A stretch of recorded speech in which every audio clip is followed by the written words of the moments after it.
I will call the meeting to order. This is the meeting of the BVU Authority for the month of March. Today is March 23rd, 2015. The time is 12 o'clock.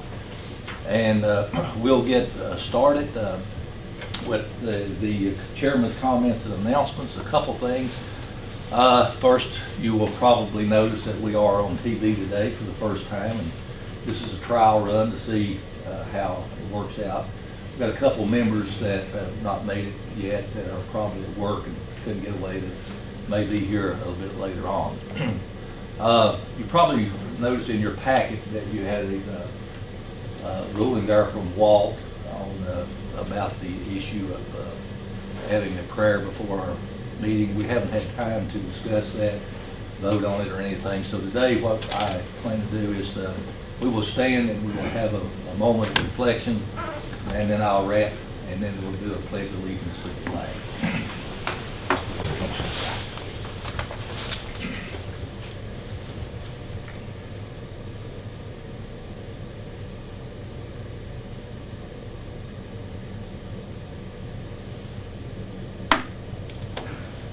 Pledge to the flag. I pledge allegiance to the flag of the United States of America and to the republic for which it stands, one nation, under God, indivisible, with liberty and justice for all.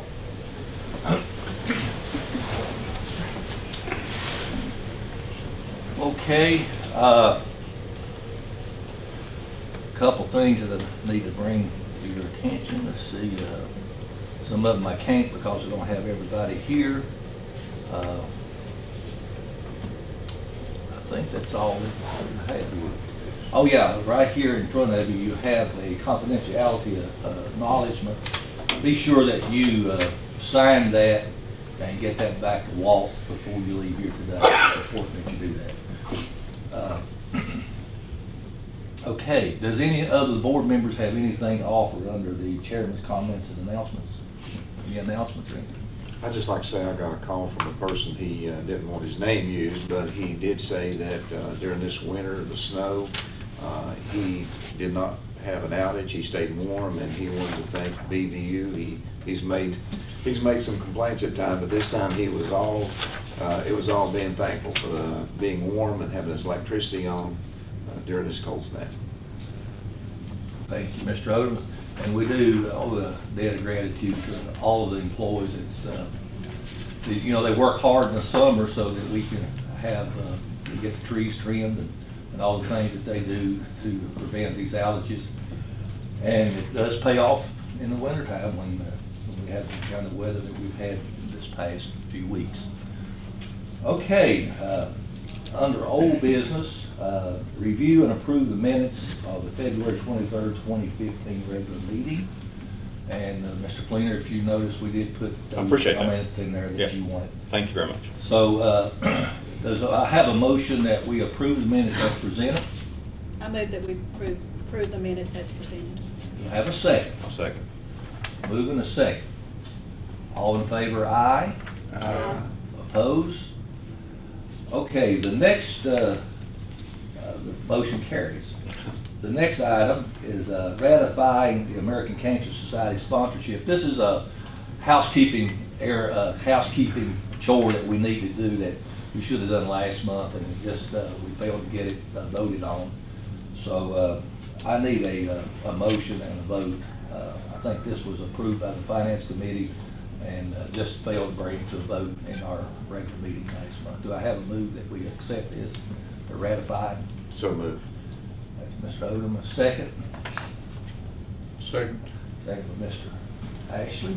Mr. Chairman, I would just relate to you what we do get for that is a logo on the t-shirts, recognition as a CURE sponsor, a banner at the start and finish line, info and promotional materials we can place in the bags of the participants, also logos on postcards that are mailed out, and a banner on the Friday night pasta dinner for the participants. So we get a big bang for the money that's spent.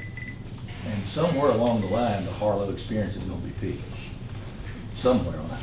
Well, I didn't include that on You this didn't list. include that. Okay, I have a motion and a second, and Secretary, if you call the roll. Mr. Odell Owens. Yes. Mr. Fleener. Yes. Ms. Brillhart. Yes. Mr. Guy Odom. Yes. Mr. Don Ashley. Yes. Mr. Hartland. Yes. Okay, under new business, Finance Committee report. I'd like to say, first of all, welcome to two new members.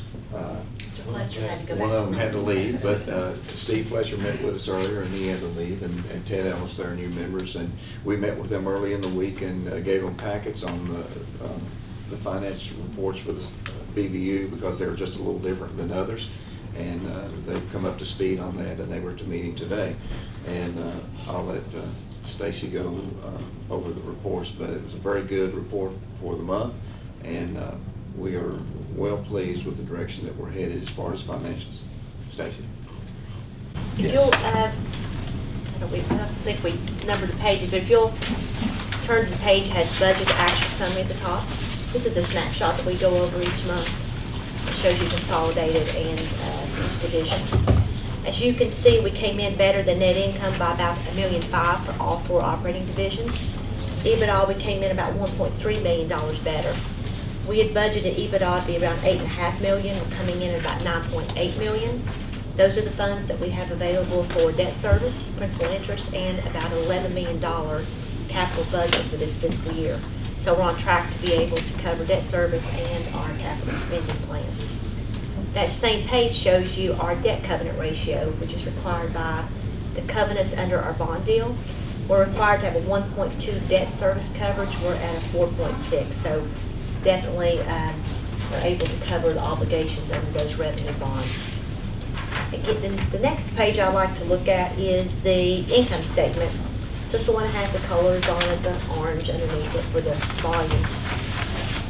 And this gives you just a detailed breakdown by operating division, and then a total consolidated budget. If you look at line 35, total operating revenue was budgeted at 56.8. We're at 57.4. This time last year we were at 57.5. So for the 8 months ended, we're about the same net operating revenue position as we were this time last year. Our sales are off about 1% compared to budget. However, compared to last fiscal year, they're off about 4%. So we still continue to see a decline in usage with division over division. If you go down to line 54, total expenses came in at 47.4. We had budgeted 47.9. So those expenses are better by about $500,000. However, if you take out line 41 and 42, which is our TVA purchase power, not in our control, and you look at the other expenses that are in our control, management staff has not spent about $845,000 of budgeted spending that was planned. We do that in anticipation of, just like last month, our operating revenues were short. So we'll continue to manage to where we're cutting expenses, deferring expenses, just so our bottom line can cover an $11 million capital spending, service our debt. So I think we're well positioned as we finish the remainder of the fiscal year to still be at that savings trend. On the balance sheet, there's just a couple of items I just want to bring to your attention. I try to every month. If you look at line 15, our cash reserves are 16.5. They increased by $1 million from last fiscal year. It's actually $1,080,000. $1 million for the electric division and $80,000 for water. If you look at line 24, total gross plants at $259 million for all 4 systems. It's about a $7 million increase from last fiscal year. And if you look at line 22 and 23, this year compared to last fiscal year, you see a big difference between work in process and in service. There's been about a $33 million shift of work in progress up to capital with the NTIA project placed in service. Going down now to your long-term liabilities on page 52, our bond payable under the 2010 bond debt is $39.6 million. It was $40.9 million this time last fiscal year, so we paid that down by $1.32 million over a 12-month period. We paid down the VDH bonds by about $105,000. Those are just the highlights of the balance sheet. And again, we're just continuing to see trends down on consumption across the board. However, February was a good month for residential electric billing because January was a very cold month. So any other questions you might have? Any board members have any questions? Do I have a motion that we accept the finance report? Yeah, So- Go ahead. I hate to get here late and start right in on That's questions, fine. but tell me a little bit. I noticed on the recap from the Finance Committee that you had a savings of almost over $700,000. Yeah, we're right at about 882,000 Okay. as of February, which is And- about 4%. She covered that. Okay, you covered that. Okay.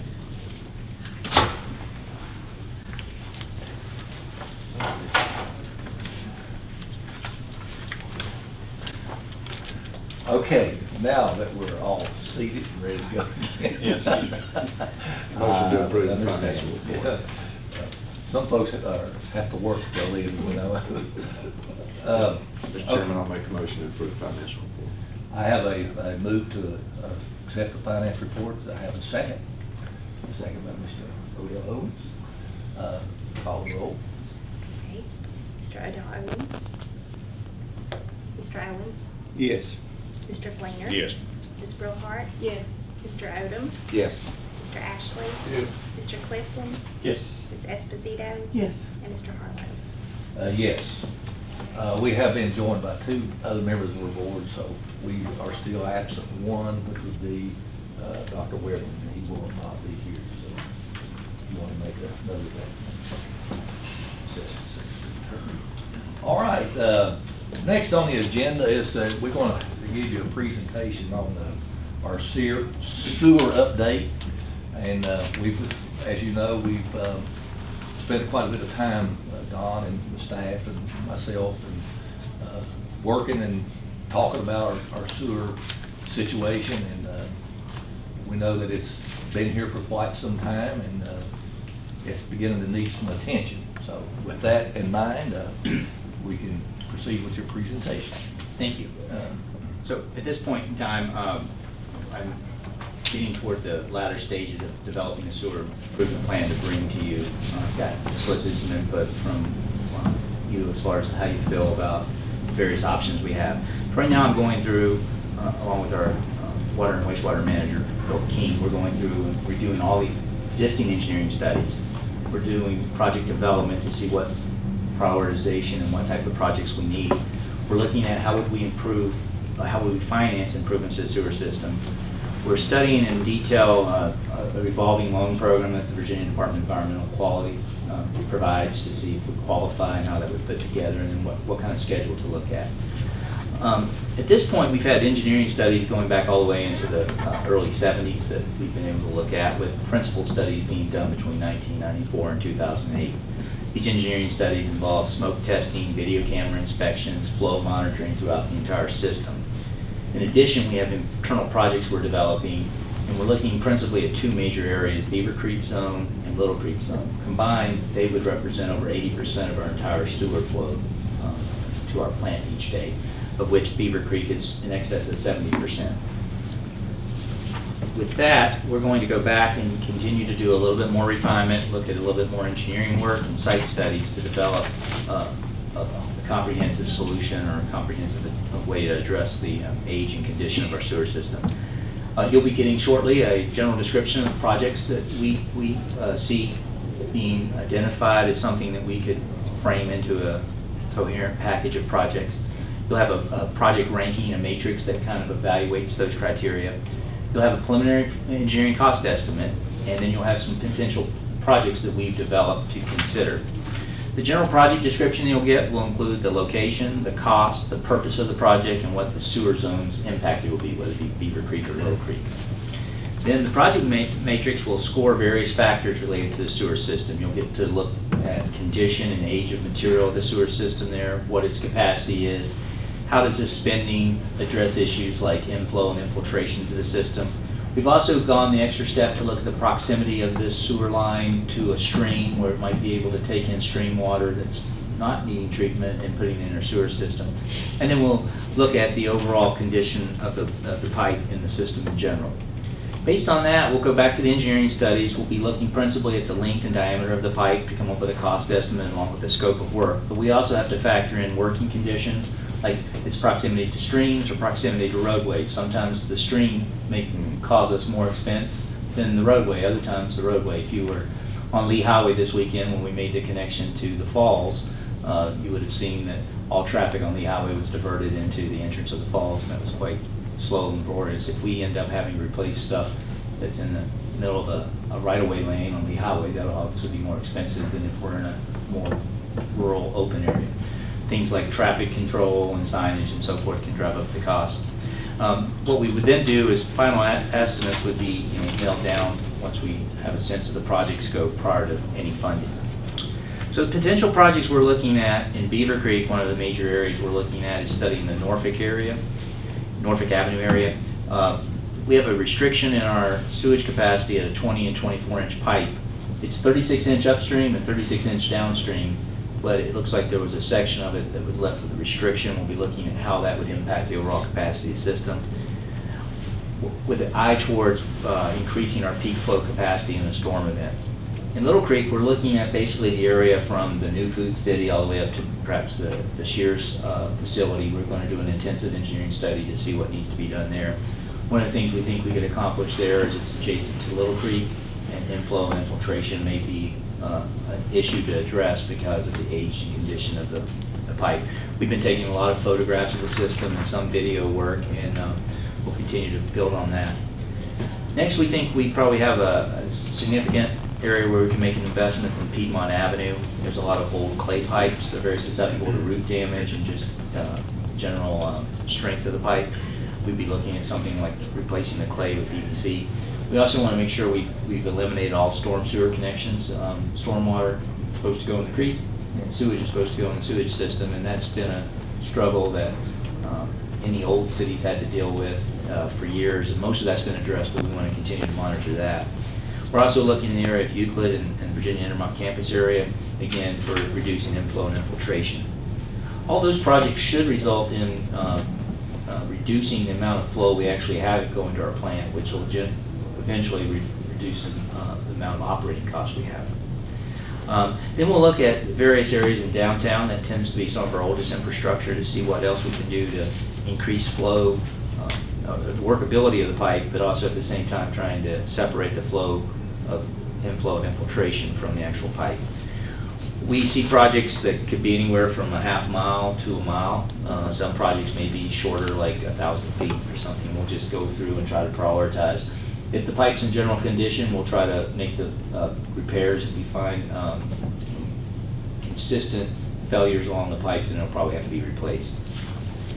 As we look at how to go about improving our sewer system, we have to look at financing, and we think the recommendation we'll make is we'll be pursuing an opportunity to do debt financing for it. That would be probably through the Virginia Department of Environmental Quality's revolving loan program. Essentially, we borrow the money up front and have the ratepayers pay it back over time through what we think will be, well, higher, but modestly higher sewage rates. This will be basically a capital expenditure. It will be one of the biggest we've had in several years in the sewage system. It would repair and replace existing systems. This is not an attempt to add new areas to the sewer system, but just to keep what we have in good condition. The Virginia DEQ revolving loan program has an application deadline by July 1. So the loan approvals are generally evaluated by their staff, and you're notified by October 1 whether the loan funds are available. What we envision is one loan application with potentially multiple staggered loan draws where we'd be able to get the money in phases as the projects are fully developed. It would be basically, if we found out we didn't need the money or a portion of the money, it'd just be left there and it would show up on a loan balance. Right now, with the economy and the way the Federal Reserve has structured interest rates, we're looking at an interest rate probably of 1.2%. But they do provide incentives for utilities to address issues that may have a significant environmental impact, and there's potential for the rate to be lower. So as schedules go, we're looking at having this loan application in place by July 1. We still have some additional meetings with Washington County Sewer Authority. We've had meetings since our last go-round of meetings. We want to understand their short-term, medium-term, long-term needs. And then we'll put this probably through in our budget process where we will actually get a specific recommendation. So the May, June timeframe is probably what we're looking at. I hope to have some more formal recommendations for you at the April board meeting. Okay. Thank you, Don. This is just something that we really at this point don't have much of a choice. It's something that we're going to have to do. It's going to be required of DEQ. So we've not been mandated at this point. So we're kind of a little bit ahead of the game by coming forth with the plan that we presented to you today. I think it's we've got a lot of studies that's been done, as Don said, and we've been studied and studied and studied. And it's time now, I think, that we take some of those studies and put them into some kind of action and plan. I think that's what we've done. So you'll be hearing more about this when we get close to budget time, so probably next month. Okay, has anybody got any questions about this? Comment?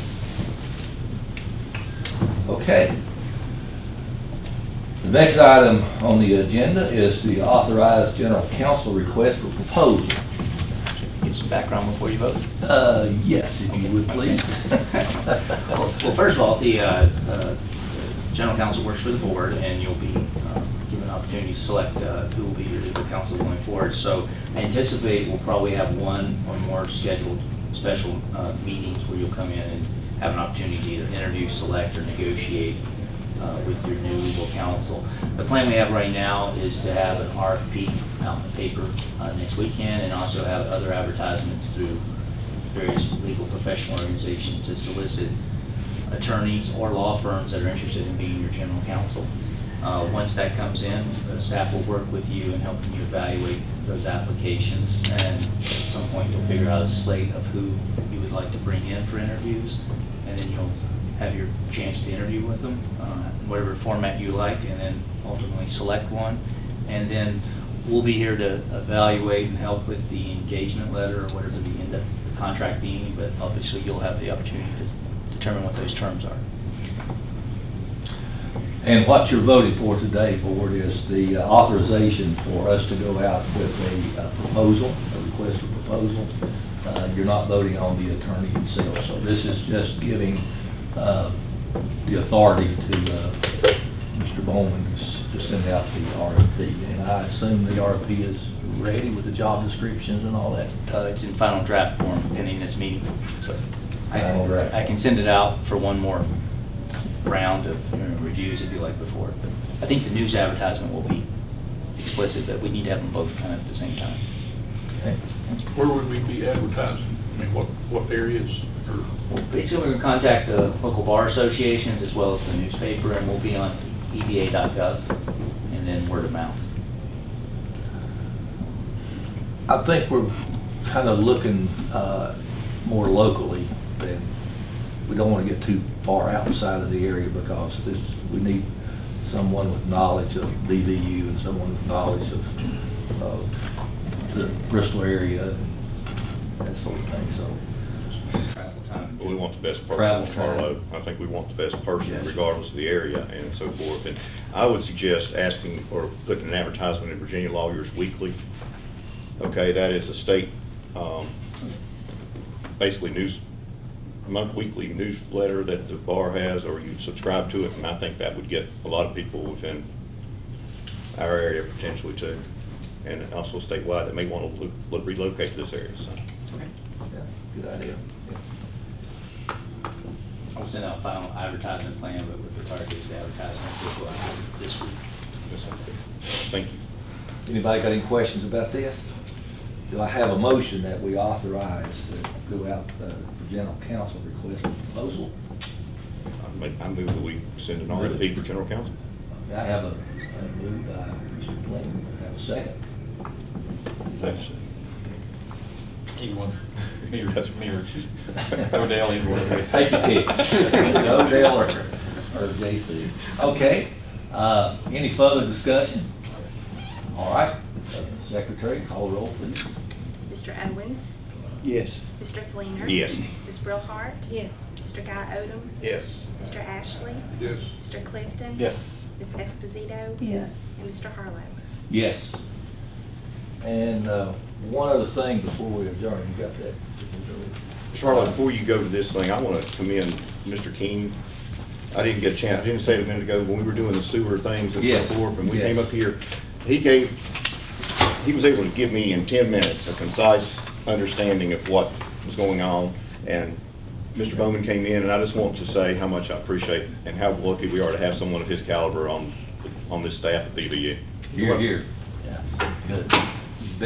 He's been a great asset Yes. in this area. Okay, I have to go back to the chairman's comments and announcements. And Mr. Bressler, I hope you don't mind, because I did say that I couldn't do it because there was a couple of them not here. But I'm within the limits of the law. Absolutely.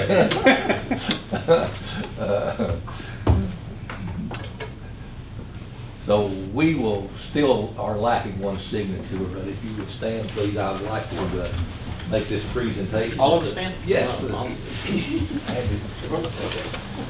Mr. Bressler, we will frame this, and it will look a little bit different. And there's another signature that's going to be the same. This is a certificate of appreciation awarded to you, G. Walter Bressler, in honor of your retirement.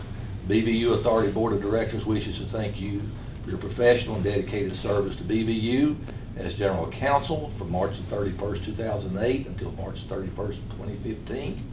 And we wish you a happy and fulfilling retirement, and this is signed by all the board members. Thank you very much. And we appreciate you for all your hard work.